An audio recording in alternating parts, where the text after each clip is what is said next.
حفظه سیر میکنن از زمین به آسمان، وقتی میخوان برن به ملأ اعلا برنامه اینه، همه میروند به زیارت سید الشهدا.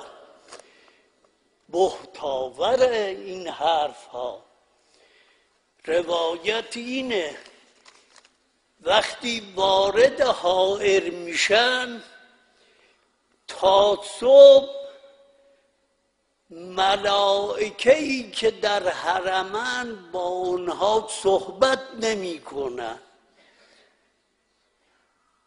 تا صبح مصافحه می کنن اما صحبتی نیست.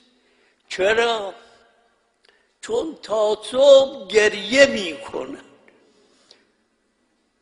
طلوع آفتاب که میشه با حفظه حرف میزنن، بعد میرن. عظمت مصیبت اینه بعد که میرن به ملأ اعلا، لا اله الا الله، فاطمه زهرا صدیقه کبری با 1000 پیغمبر، با 1000 وصی، با 1000 شهید، با 1000 از کروبیین روبرو میشه با این ملائکه که زوار قبر حسینن. روایت اینه وقتی به اینها بر میخوره شهقه میزنه، سیحه میزنه. تمام ملائکه آسمان همه دست از تسبیح و تهلیل بر میدارن در اثر شهقه فاطمه زهرا.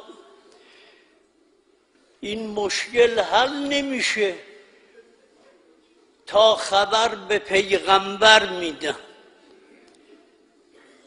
رسول خدا میاد بعد تسلیتش میده صبر کن. چرا؟ چون وقتی اینها برمیگرده نگاه میکنه منظره رو میبینه.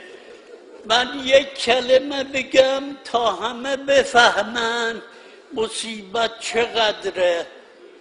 ان یوم الحسین اغره جفوننا یبن شبیب ان الحسین ذبح ان الحسین ذبح کما یذبح الکبش. اما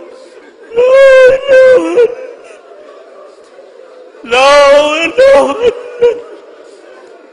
ذبح دیگه ترجمه نمیشه. اما مصیبتی اونا بده، اما او بالا به تشنه کشته شد.